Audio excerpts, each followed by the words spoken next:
دین اسلام میں کوئی زبردستی نہیں ہے، ہدایت صاف طور پر ظاہر اور گمراہی سے الگ ہو چکی ہے۔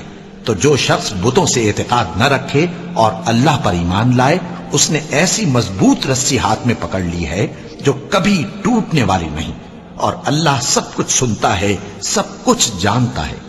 جو لوگ ایمان لائے ہیں ان کا دوست اللہ ہے کہ اندھیرے سے نکال کر روشنی میں لے جاتا ہے، اور جو کافر ہیں ان کے دوست شیطان ہیں کہ ان کو روشنی سے نکال کر اندھیرے میں لے جاتے ہیں۔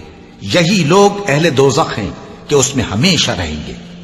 بھلا تم نے اس شخص کو نہیں دیکھا جو اس غرور کے سبب سے کہ اللہ نے اس کو سلطنت بخشی تھی، ابراہیم سے اپنے پروردگار کے بارے میں جھگڑنے لگا؟